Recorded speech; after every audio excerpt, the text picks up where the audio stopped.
بسم الله الرحمن الرحيم. السلام عليكم ورحمة الله وبركاته. بسم الله والحمد لله والصلاة والسلام على أشرف رسول الله وعلى آله الفائزين برضا الله أما بعد. മുഅ്മിനീങ്ങളെ, അല്ലാഹുവിൻ്റെ ഇഷ്ടദാസന്മാരിൽ നമ്മയും കുടുംബത്തെയും മരണപ്പെട്ടവരെയും ഉൾപ്പെടുത്തി അനുഗ്രഹിക്കട്ടെ. പാപങ്ങൾ അല്ലാഹു പുറത്തു തരട്ടെ, രോഗങ്ങൾ അല്ലാഹു ശിഫയാക്കട്ടെ, മരണപ്പെട്ടവരുടെ ഖബർ അല്ലാഹു സന്തോഷത്തിലാക്കട്ടെ, തെറ്റുകുറ്റങ്ങൾ അവർക്ക് നമുക്കും അല്ലാഹു നിരുപാധികം മാപ്പാക്കി തരട്ടെ.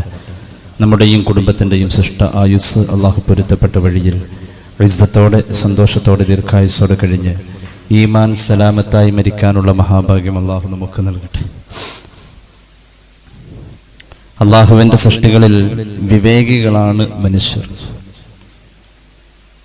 അഴുക്ക് സംഭവിച്ചു കഴിഞ്ഞാൽ വൃത്തിയാക്കുന്നു എന്നത് ഒരു വിവേകിയുടെ ലക്ഷണമാണ്.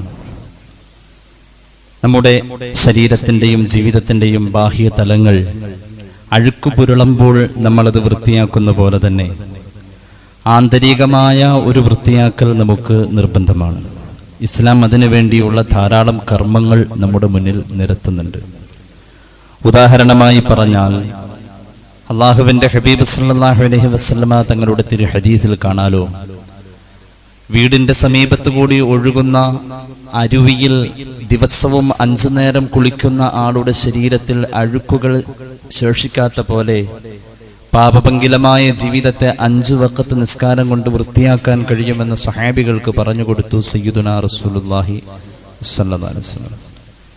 നിർബന്ധമായും അഴുക്കിൽ നിന്നും ആത്മാവിനെ സംസ്കരിക്കുക എന്ന ഒരു പ്രധാന അമലും അള്ളാഹുവിൻ്റെ ദീൻ നമുക്ക് പഠിപ്പിച്ചു തന്നു. നമുക്ക് നിർബന്ധമാണ് അമൽ. ആ അമലിൻ്റെ പേരാണ് തൗബ എന്ന്.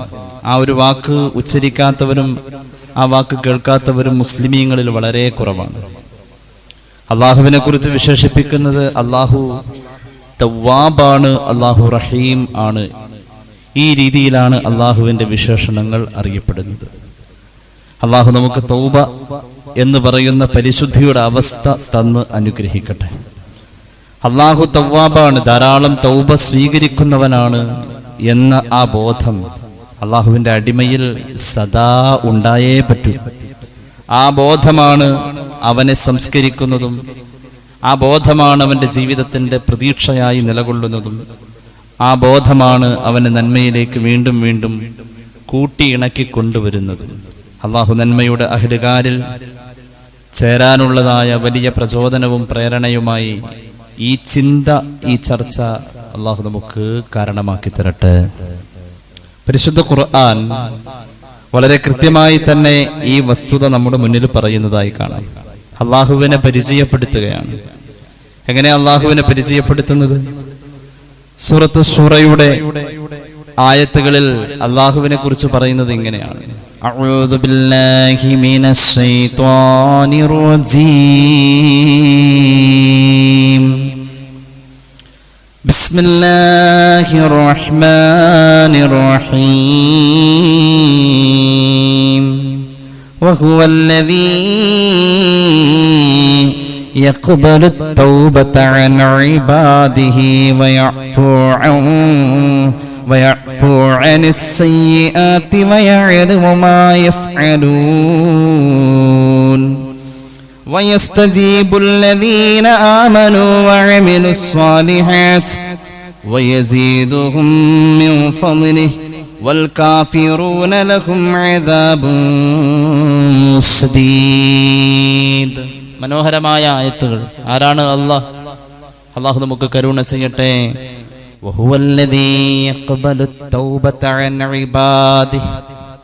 തന്റെ അടിമകളിൽ നിന്നും തൗബ സ്വീകരിക്കുന്നവനാണ് അല്ലാഹ്. അല്ലാഹുവിനെ പറ്റി എന്തൊക്കെ പറയാനുണ്ട്? തന്റെ അടിമകളിൽ നിന്നും തൗബ സ്വീകരിക്കുന്നവനാണ് അല്ലാഹ്. വിട്ടുവീഴ്ച ചെയ്യുമവൻ. അല്ലാഹുവിനെ മനസ്സിലാക്കി വെക്കണം.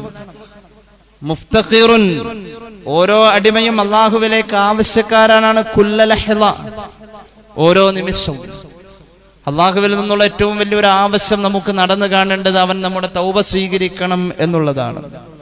മാത്രവുമല്ല, തൗബയെക്കുറിച്ച് ഈ ആയത്തിൽ പറഞ്ഞിരിക്കുന്നത് അലിഫ് ലാം ചേർത്തുകൊണ്ടാണ്. അത്തൗബത്ത യഥാർത്ഥ തൗബ.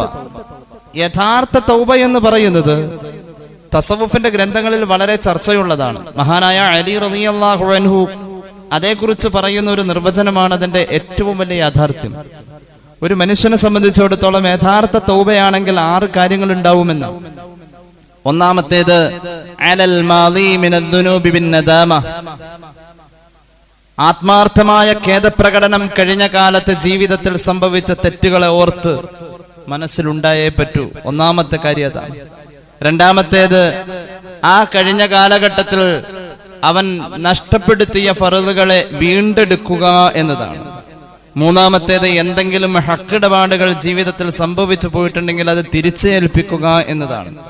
നാലാമത്തേത് അവന്റെ ശരീരത്തെ അവൻ അമലുകളിൽ കുളിപ്പിച്ച് നിർത്തണം. ഏതുപോലെ പാപത്തിൽ കുളിപ്പിച്ച് ഒരു കാലഘട്ടത്തിൽ നിർത്തിയതാണല്ലോ ശരീരത്തെ, ഇനി അമലിൽ, നിരന്തരം അമലിൽ എന്നുള്ളതാണ് നാലാമത്തേത്.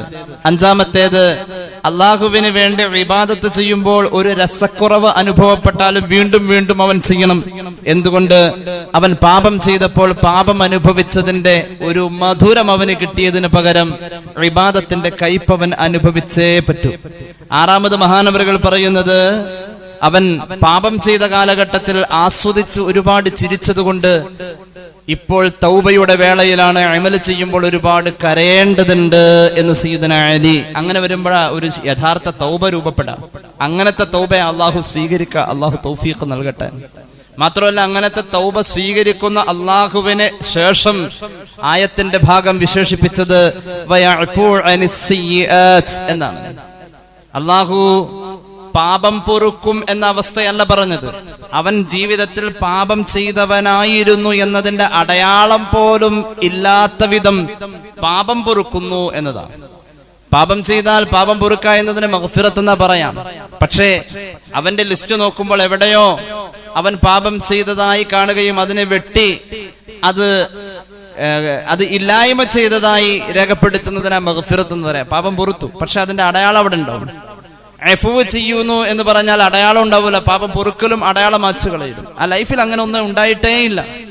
ആ ഒരു അവസ്ഥയിൽ ഇത്തരം തൗബയെ അള്ളാഹു സ്വീകരിക്കുന്നു എന്നതാണ് ആയത്ത് ഉദ്ഘോഷിക്കുന്നത്. മാത്രവുമല്ല വയഅലമു മാ യഫ്അലൂൻ, ചെയ്യുന്നത് മുഴുവനും അള്ളാഹുവിനറിയാം. വയസ്തജീബുൽ ലദീന ആമനൂ വഅമിലുസ് സാലിഹാത്ത്, സൽക്കർമ്മം ചെയ്തവന് അവൻ ചോദിക്കുന്നതൊക്കെ അള്ളാഹു നൽകുമെന്ന് മാത്രമല്ല വയസീദുഹും മിൻ ഫദ്ലി, ചോദിക്കാത്തതും ധാരാളം അവൻ നൽകുന്നവനാ. അള്ളാഹു നമുക്ക് തൗഫീഖ് നൽകട്ടെ. ഈ രീതിയിൽ അള്ളാഹുവിനെ വിശേഷിപ്പിച്ചിട്ടുള്ളത് ഹബീബായ മുഹമ്മദ് മുസ്തഫ സല്ലല്ലാഹു അലാ മുഹമ്മദ് സല്ലല്ലാഹു അലൈഹി വസല്ലം. പ്രിയ സ്വഹാബി പറയുകയാണ്, അബൂദർ റളിയല്ലാഹു അൻഹു പറയുകയാണ്, പുന്നാര പൂമാൻ പറയുന്നത് ഞാൻ കേട്ടിട്ടുണ്ട്, ഇന്നലികുല്ലി ദാഇൻ ദവാ. മുത്തുനബി പഠിപ്പിച്ചല്ലോ സല്ലല്ലാഹു അലൈഹി വസല്ലം, മരുന്ന് ഇല്ലാത്ത ഒരു രോഗവും ഈ ഭൂമിയിൽ ഇല്ല. വദവാഉദ്ദുനൂബി, പാപങ്ങൾ ചെയ്തു പോയി എന്ന അവസ്ഥയും ഒരർത്ഥത്തിൽ രോഗമാണ്. അതിന്റെ മരുന്ന് അൽ ഇസ്തിഗ്ഫാർ, അല്ലാഹുവേ നീ എനിക്ക് മഗ്ഫിറത്ത് തരണേ, പൊറുക്കണേ എന്ന ദുആയാണ് ആ രോഗത്തിന്റെ പരിഹാരമെന്ന് സയ്യിദുനാ റസൂലുള്ളാഹി. രോഗമില്ലെങ്കിലും ആ പരിഹാരം യഥേഷ്ടം ചെയ്ത ആള് തന്നെയാ മുത്തുനബി. അവിടുന്ന് ജീവിതത്തിൽ തൗബ ചെയ്യുന്ന പോലെ ഇസ്തിഗ്ഫാറിന്റെ ലഫ്ളുകൾ ഉരുവിടുമായിരുന്നു. ദിവസവും 100 വട്ടം അയ്യുഹന്നാസ് തൂബു ഇലല്ലാഹ് ഫഇന്നി അതൂബു ഫിൽ യൗമി മിഅ്തമറ, ജനങ്ങളെ അല്ലാഹുവോട് നിങ്ങൾ പാപം പൊറുക്കാൻ ഇങ്ങനെ ചോദിച്ചുകൊണ്ടിരിക്കണേ. പാപം ചെയ്താലും ഇല്ലേലും ആ ചോദ്യം അല്ലാഹുവിന് ഇഷ്ടം.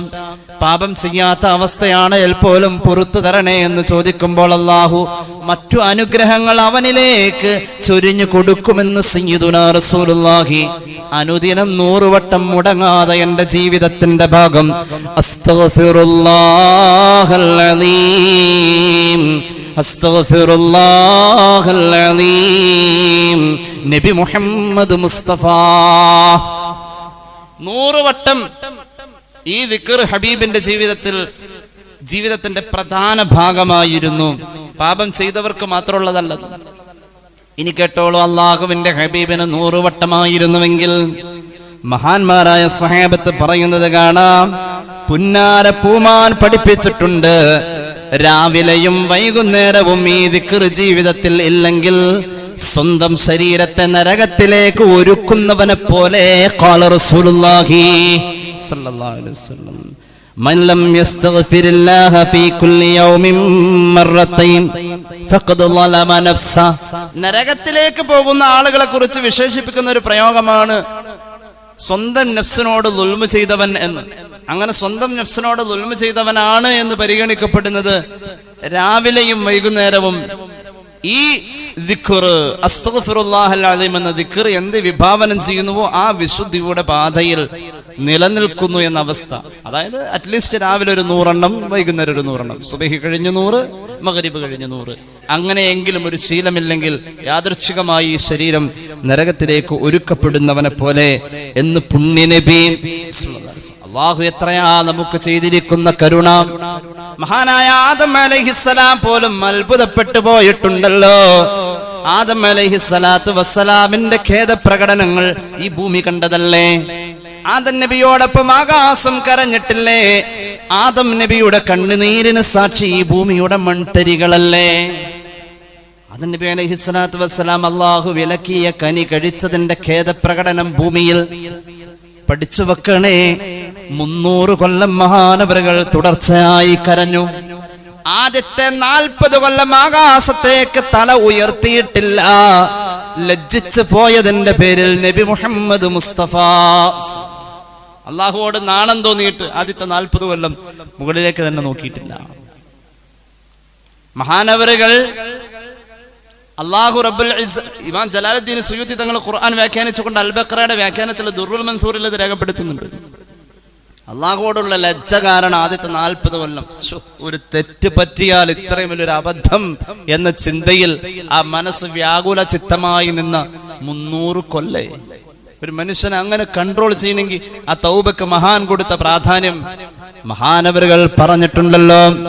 ആദം അലൈഹിസ്സലാത്തു വസ്സലാമിന്റെ ജീവിതത്തിൽ മഹാനവറുകൾ പറഞ്ഞിട്ടുണ്ട്, അല്ലാഹു എനിക്ക് തരാതിരുന്ന 4 ബഹുമാനം അവസാന കാലഘട്ടത്തിലെ സമുദായത്തിന് അല്ലാഹു വെച്ചിട്ടുണ്ടെന്ന് സയ്യിദുനാ ആദം.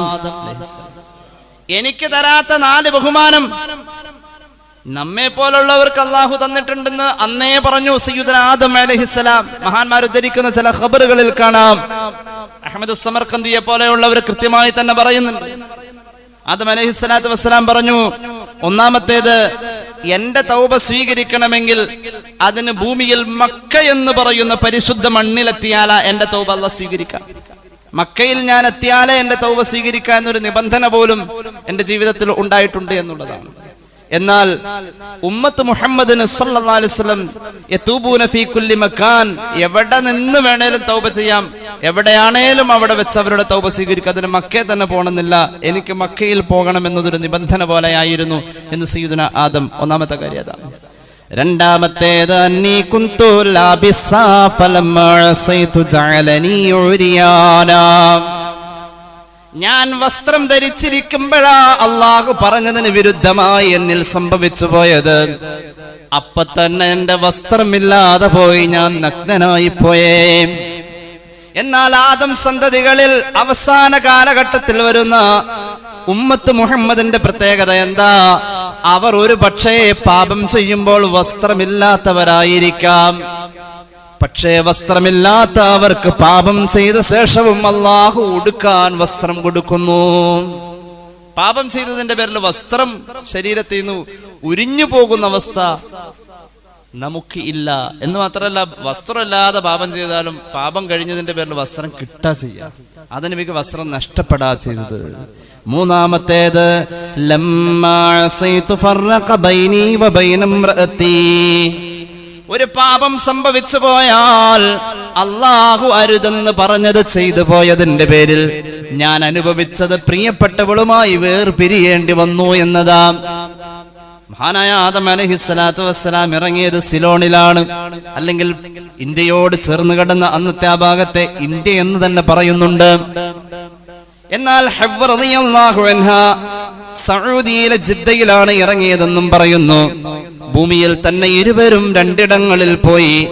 പാപം ചെയ്താൽ ആദം അലൈഹിസ്സലാമും പ്രിയപ്പെട്ട ഭാര്യയും രണ്ടായി പിരിഞ്ഞത് അവസാന കാലഘട്ടത്തിന്റെ സമുദായത്തിൽ എല്ലാ അള്ളാഹു അവർക്ക് കൊടുത്ത ഒരു ബഹുമാനമാണെന്ന് സയ്യിദുനാ ആദം അലൈഹിസ്സലാം.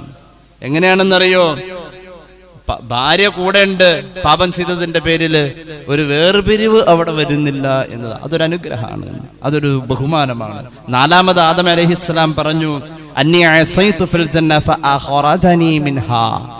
ഞാൻ തെറ്റ് ചെയ്തു എന്ന് പറയപ്പെടുന്ന, അല്ലെങ്കിൽ അള്ളാഹു പറഞ്ഞതിന് വിരുദ്ധം ചെയ്തു എന്ന് പറയപ്പെടുന്നത് തക്ലീഫില്ലാത്തൊരു ലോകത്താണ്, മതശാസന ഇല്ലാത്തൊരു ലോകത്ത് വെച്ചാ ചെയ്തത്. അവിടെ തെറ്റുകളില്ല, യഥാർത്ഥത്തിൽ തക്ലീഫില്ലാത്ത ലോകാണത്. എന്നിട്ടും അല്ലാഹു തആല എന്നെ ഭൂമിയിലേക്ക് ഇങ്ങോട്ട് ഇറക്കി. സ്വർഗത്തിനേക്കാളും കുറഞ്ഞ ക്വാളിറ്റിയാണ് ഭൂമിക്ക്, ഇങ്ങോട്ട് ഇറക്കി. എന്നാൽ ഉമ്മത്ത് മുഹമ്മദ് സല്ലല്ലാഹു അലൈഹി വസല്ലം ഭൂമിയിൽ വെച്ച് തെറ്റ് ചെയ്തിട്ട് അവർ സ്വർഗത്തിലേക്ക് എത്തുന്നു. അതിന് അല്ലാഹു അവർക്ക് കൊടുത്തിരിക്കുന്ന ഒരു പ്രധാന കാര്യം തൗബ എന്ന് പറയുന്ന ഒന്നാണ്. ഭൂമിയിൽ നിന്ന് അവർ സ്വർഗത്തിലേക്ക് പോകുന്നു. ഭൂമിയിൽ തെറ്റ് ചെയ്തവരവര് തൗബ മുഖേന സ്വർഗത്തിലെത്തുന്നു.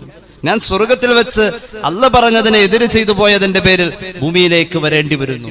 അങ്ങനെ ആദം സന്തതികളിലെ അവസാന കാലഘട്ടത്തിലെ പ്രവാചകന്റെ ഉമ്മത്തിന് ഈ 4 ബഹുമാനം അല്ലാഹു കൊടുത്തിട്ടുണ്ടെന്ന് സയ്യിദുനാ ആദം അലൈഹിസ്സലാം പറയാണ്. അത്രത്തോളം എന്റെ പ്രിയമുള്ളവരെ, ജീവിതത്തിൽ ഒരു പശ്ചാത്താപബോധം എത്ര ചെറുതാണെങ്കിലും അല്ലാഹുവേ എനിക്ക് സംഭവിച്ചു പോയി, അത് പാടില്ലായിരുന്നു, കുറ്റബോധമുണ്ട് അല്ലാ എന്ന ഒരു തോന്നല് ഒരു മനുഷ്യന് നന്നാവാൻ ഒരുപാട് ചിന്തിക്കേണ്ടതില്ല.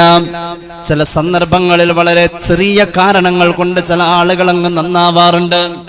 അങ്ങനെ നന്നാവാൻ ജീവിതത്തിൽ ഒരുപാട് അനുഭവം ഉണ്ടായാലും നന്നാവാതെ പോകുന്നല്ലോ ഞാൻ എന്ന ഒരു ബോധം കൊണ്ട് നമ്മൾ നമ്മെ സ്വയം വിചാരണ ചെയ്യണേ. ചരിത്രത്തിൽ കാണാം, മഹാനായ അബൂ ഹാഷിം സൂഫി റളിയല്ലാഹു അൻഹുവിന്റെ ഒരു യാത്ര. മഹാനവറുകൾ പറയാ, ഞാൻ ബസ്രയിലേക്ക് യാത്ര പോവാൻ തീരുമാനിച്ചു. ബസ്രയിലേക്ക് പോകാൻ കടൽ മാർഗം യാത്ര ചെയ്യാൻ തീരുമാനിച്ചു. അങ്ങനെ ഞാൻ നോക്കിയപ്പോൾ എനിക്ക് സഞ്ചരിക്കാൻ ഒന്നും കണ്ടില്ല. ഒരു ചെറിയ തോണിയുടെ സൗകര്യം, ഒരു ചെറിയ ഷിപ്പ് എനിക്ക് കിട്ടി. ഞാൻ അതിലേക്ക് യാത്ര ആവശ്യം അതിലേക്ക് മുൻകടന്നപ്പോ അതിലാകട്ടെ യാത്രികരായി 2 പേരേ ഉള്ളൂ. ഒരു വലിയ മുതലാളിയും അയാൾക്ക് സേവനം ചെയ്യുന്ന അയാളുടെ അടിമ സ്ത്രീയും മാത്രമാണ് ആ വാഹനത്തിൽ സഞ്ചാരികളായിട്ടുള്ളത്. ഞാൻ ആ വാഹനത്തിലേക്ക്, അതായത് ആ ഷിപ്പിലേക്ക് കയറാൻ വേണ്ടി തീരുമാനിച്ചു. അവിടെ ചെന്നപ്പോ ഈ മുതലാളി എന്റെ നേരെ നോക്കിയിട്ട് ചോദിച്ചു, എന്തിനാ ഇങ്ങോട്ട് പോകുന്നത്? ലൈസ ഹാഹുനാ മൗദിഉ, നിനക്ക് ഇവിടെ സീറ്റില്ല, നീ തിരിച്ചു പോയിക്കോ എന്ന് പറഞ്ഞു. മഹാനായ അബൂ ഹാഷിം സൂഫി റളിയല്ലാഹു അൻഹു പറയാണ്, ഞാൻ നിരാശനായി നിൽക്കുമ്പോൾ ഇയാളുടെ കൂടെയുള്ള സേവകി, ആ അടിമപ്പെണ്ണ് അയാളോട് പറഞ്ഞു, അദ്ദേഹത്തെയും കൂടി കൂട്ടിക്കോ, ഒരു നഷ്ടമുള്ള കാര്യമല്ലല്ലോ, എവിടെ ഇരുന്നോളും. അടിമപ്പെണ്ണിന്റെ വർത്തമാനം കേട്ട് അയാൾ എന്നെ ആ വാഹനത്തിൽ കയറ്റി, കപ്പലിൽ കയറ്റി. അങ്ങനെ ഞങ്ങൾ ഇങ്ങനെ യാത്ര പോയി അന്നത്തെ സായം സന്ധ്യ കഴിഞ്ഞു. പിറ്റേ പ്രഭാതത്തിലേക്ക് എത്തി. എനിക്ക് ബസ്രയിലേക്കാണ് പോവേണ്ടത്. പ്രഭാതം എത്തിക്കഴിഞ്ഞപ്പോൾ രാവിലെയുള്ള ബ്രേക്ക്ഫാസ്റ്റ് കൊണ്ടുവരാൻ അടിമപ്പെണ്ണിനോട് ഈ മുതലാളി ആവശ്യപ്പെട്ടു. അവൾ അത് കൊണ്ടുവന്നു. അവൾ കൊണ്ടുവന്നപ്പോൾ സുഭിക്ഷമായ അയാൾ കഴിച്ചുകൊണ്ടിരിക്കുമ്പോൾ ഇവൾ പറഞ്ഞു,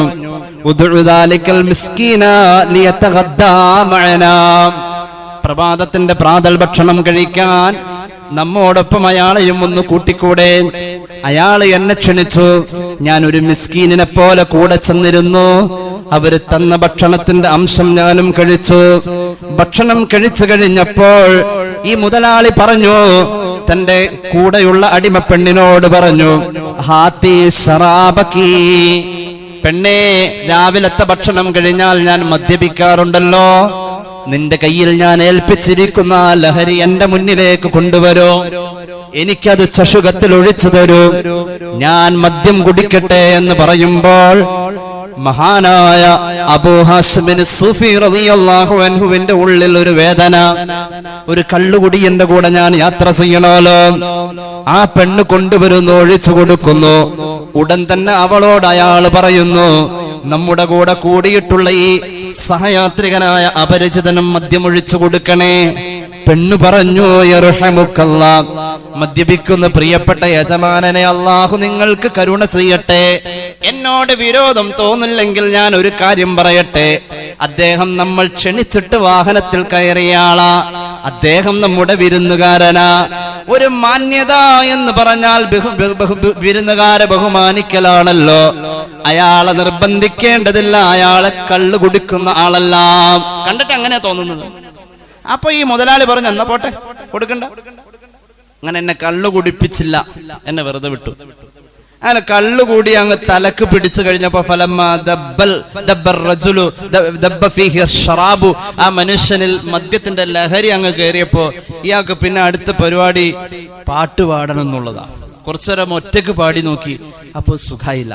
അപ്പൊ ഈ അടിമ പെണ്ണിനോട് പറഞ്ഞു, നീ നന്നായിട്ട് പാട്ട് പാടുന്നവളല്ലേ, നിന്റെ കയ്യിലുള്ള വാദ്യോപകരണങ്ങൾ മുഴുവനും കൊണ്ടുപോവാ, എന്നിട്ട് എന്റെ അടുത്തിരുന്ന് നീ അങ്ങ് പാടാൻ പറഞ്ഞു. വാദ്യോപകരണങ്ങളും സംഗീതത്തിന്റെ ഹറാമായ എല്ലാ ഉപകരണങ്ങളും അതിന്റെ ഉപയോഗങ്ങളും ആ കടലിന്റെ നടുവിൽ നിൽക്കുന്ന ചെറിയ നൗകയിൽ വെച്ചുകൊണ്ട് അരങ്ങേറുകയാണ്. മഹാനായ അബൂ ഹാഷിമിന് സുഫി റളിയല്ലാഹു അൻഹു വേദനിക്കാം. ഇയാളിങ്ങനെ പാടുന്നു, പാടിക്കുന്നു, ആസ്വദിച്ച് അയാൾ അതിൽ മയങ്ങി പോകുന്നു. എന്നിട്ടോ മഹാനവറുകളോട് ചോദിക്കുകയാണ്, നിന്റെ അടുക്കൽ ഇതുപോലെ പാടാൻ പറ്റിയ വല്ല വരികളുമുണ്ടോ? ഇതുപോലെ ഓടക്കുഴല് വായിക്കാൻ നിനക്കറിയുമോ? മഹാനായ അബൂ ഹാഷിമിന് സൂഫി റളിയല്ലാഹു അൻഹു പറഞ്ഞു, പ്രിയമുള്ള സഹോദരാ, ഇൻദീ മാ ഹുവ അഹ്സനു വ ഖൈറും മിൻ, താങ്കൾ പാടുന്ന ഈ പാട്ടിനേക്കാളും താങ്കളുടെ മുന്നിൽ താളമിടുന്നതായ വാദ്യോപകരണത്തിന്റെ ശബ്ദവീചിയേക്കാളും മനോഹരമായ ഒന്ന് എന്റെ കയ്യിലുണ്ട്. ഞാനത് പാടട്ടെ, പറയട്ടെ, ഉച്ചരിക്കട്ടെ. മഹാനവറുകളോട് ആംഗ്യഭാഷയിൽ അയാൾ പറയുകയാണ്, ആയിക്കോ, നീ അത് അവതരിപ്പിച്ചാലും. മഹാനായ അബൂ ഹാഷിമിന് സൂഫി റളിയല്ലാഹു അൻഹു അതോടുകൂടെ തലയൊക്കെ മറച്ചു വെച്ച് വളരെ ഭവ്യതയോടുകൂടെ അങ്ങ് ഉച്ചരിക്കാൻ തുടങ്ങി. അഊദു ബില്ലാഹി മിനശ് ശൈത്വാനിർ റജീം, ബിസ്മില്ലാഹിർ റഹ്മാനിർ റഹീം. إذا الشمس كورت وإذا النجوم انكدرت وإذا الجبال سيرت وإذا العشار عطلت وإذا الوحوش حشرت وإذا البحار سجرت وإذا النفوس زوجت وإذا الموءودة سئلت بأي ذنب قتلت وإذا الصحف സൂറത്ത് തക്വീറിന്റെ ആദ്യത്തെ 10 ആയത്തുകൾ ഓതിയപ്പോഴേക്കും അദ്ദേഹത്തിന്റെ ലഹരി, തലക്ക് പിടിച്ച ലഹരി കെട്ടടങ്ങി താഴേക്കിറങ്ങി.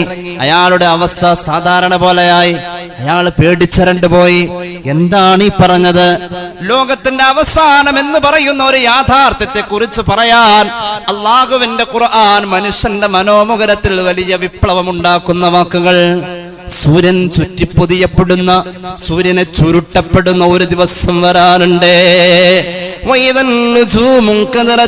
കരിയിൽ അടർന്നു വീഴുന്ന പോലെ നക്ഷത്രങ്ങൾ പ്രപഞ്ചത്തിൽ ഉതിർന്നു വീഴുന്ന ഒരു ദിനം വരാനുണ്ട്.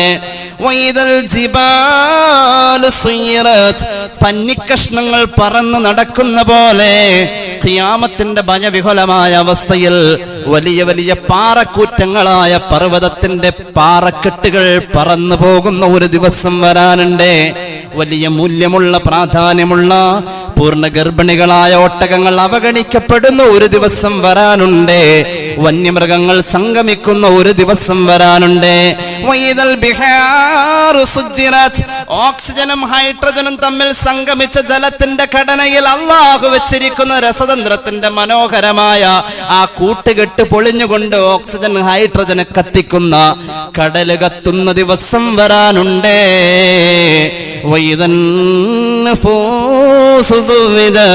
ആത്മാക്കൾ കൂട്ടിയിണക്കപ്പെടുന്ന ദിവസം വരാനുണ്ട്.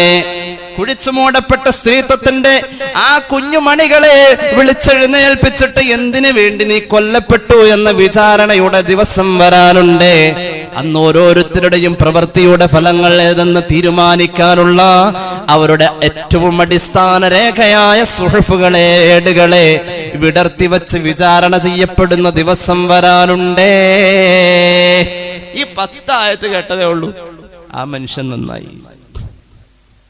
ഏറ്റവും വലിയ പോക്കരികൾ നന്നായത് ചെറിയ കാരണങ്ങളാണ്. സയ്യിദുനാ ഉമർ റളിയല്ലാഹു അൻഹു ആ പെണ്ണിനോട് പറഞ്ഞു, നീ ഇന്നു മുതൽ അള്ളാഹുവിന്റെ തൃപ്തിയിൽ നീ അടിമത്തത്തിൽ നിന്ന് മോചിപ്പിക്കപ്പെട്ടവളാ, നിനക്ക് പോവാം.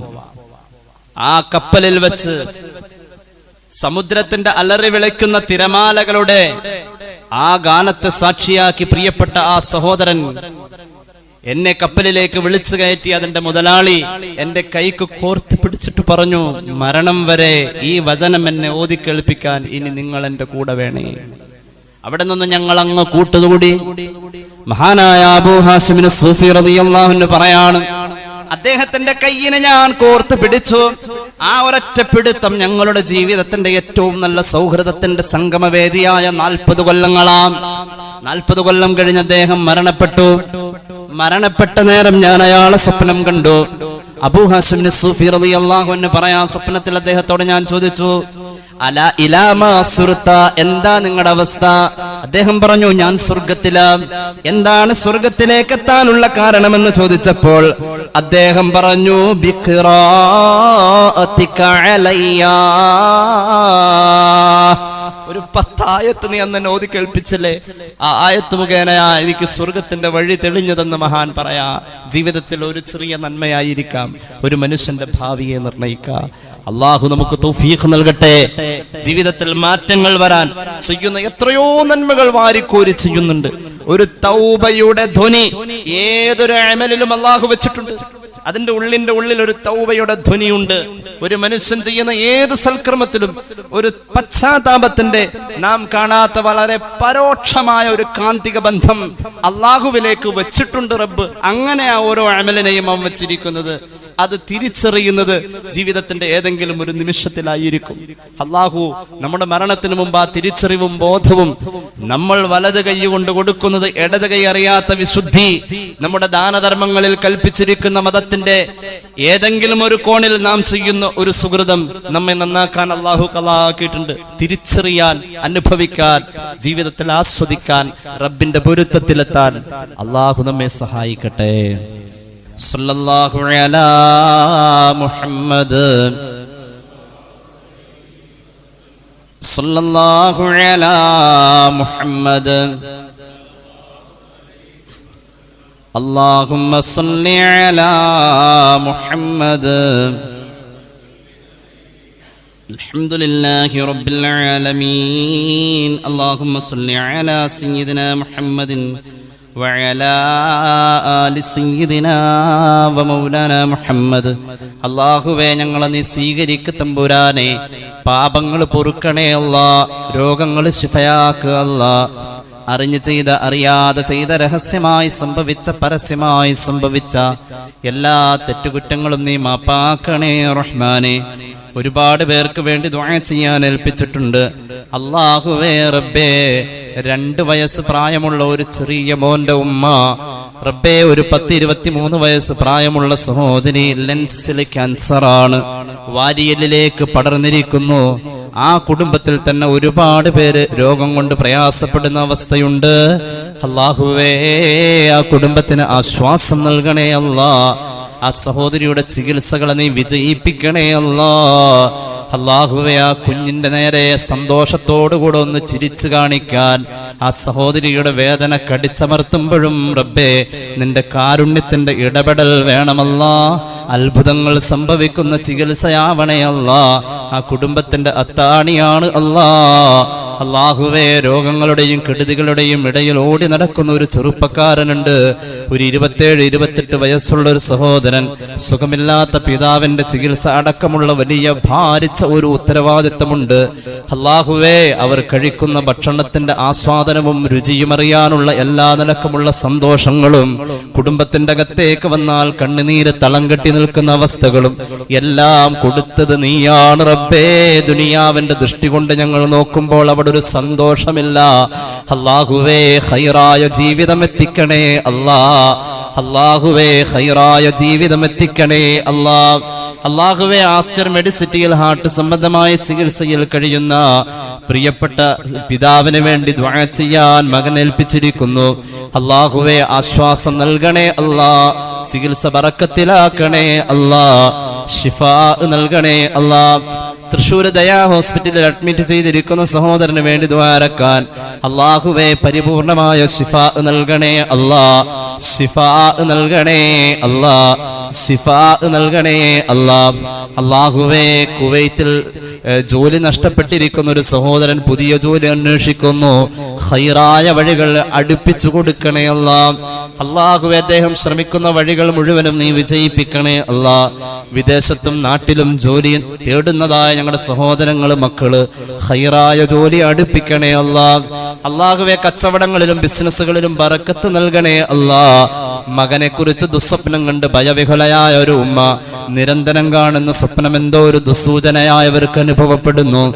അല്ലാഹുവേ ആപത്ത് മുസീബത്തുകളെ തൊട്ടവരെ കാക്കണേ അല്ലാ. സാധുക്കളായ ഞങ്ങളെയും കാക്കണേ അല്ലാ. അല്ലാഹുവേ ഞങ്ങളുടെ കൂട്ടത്തിൽ വീടില്ലാത്തവർക്ക് നീ വീട് നൽകുക അല്ലാ. വിവാഹപ്രായമായവർക്ക് അനുയോജ്യമായ ബന്ധങ്ങൾ അടുപ്പിക്കണേ അല്ലാ. കടബാധ്യത വീട്ടണേ അല്ലാ. റബ്ബേ ഞങ്ങളുടെ മഹലിൽ അഭിവൃദ്ധി നൽകണേ അല്ലാ. ഞങ്ങൾ ഇന്ന് മരിച്ചുപോയവർ ഈ പള്ളിയുടെ ചുറ്റും അന്ത്യവിശ്രമം കൊള്ളുന്നവരെല്ലാവരുടെയും ഖബർ സന്തോഷത്തിലാക്കണേ അല്ലാ. അവസാനം നന്നായി മരിക്കാനുള്ള മഹാഭാഗ്യം തരണേ അല്ലാ. റബ്ബനാ റഹംഹും കമാ റബ്ബൗനാ സ്വഗാറാ. دعواهم فيها سبحانك اللهم وتحيتهم فيها السلام وآخر دعوانا أن الحمد لله رب العالمين.